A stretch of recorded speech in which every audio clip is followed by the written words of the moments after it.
21-р зууны дэлхийн боловсролын чиг хандлага. Хүн бүрийн онцлог ялгаатай байдлыг хүлээн зөвшөөрсөн, итгэлцэл хүндэтгэл суурилсан харилцааны чадвар.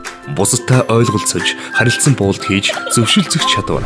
Асуудлыг олж харах, хүлээн зөвшөөрөх, гарц шийдлийг тодорхойлох чадвар. Аливаа эрсдлүүдийг баг дээр нь таньж мэдэж, сэргийлэх, мөн өөрийгөө хамгаалах чадвар. Хүнлэг сэтгэлээр бусдад туслах зэрэг бие дан амьдрах, тасралтгүй хөгжөхөд шаардлагатай мэдлэг чадваруудыг суралцагчдад эзэмшүүлэхэд чиглэж байна. Харин манай улсын боловсролын бодлого хөтөлбөр үүнд чиглэж байгаач эдгээр ур чадварыг суралцагчдад эзэмшүүлэхэд сургалтын уламжлалт арга зүйгээс илүүтэй шинэлэг сургалтын арга зүй шаардлагатай байна. Иймд бид боловсролын бодлого хөтөлбөр амжилттай хэрэгжихэд дэмжлэг үзүүлэх шинэлэг, сонирхолтой оролцоонд суурилсан бүтээлч сургалтын арга зүй болох аюулгүй сургууль аргачлалыг танилцуулж байна. Энэхүү аргачлалыг үндэсний хэмжээнд 4 сургууль туршин хэрэгжүүлж өөрсдөө бүтээснээрээ онцлогтой.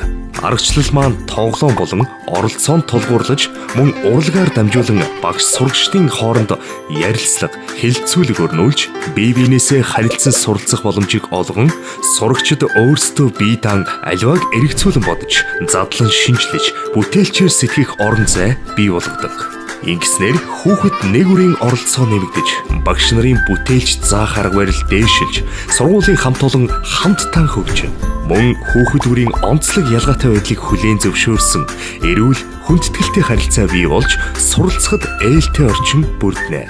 Энэ бол бидний аюулгүй сургууль аргачлал юм. Аюулгүй сургууль. Сургууль нийгмийг өөрчилнө.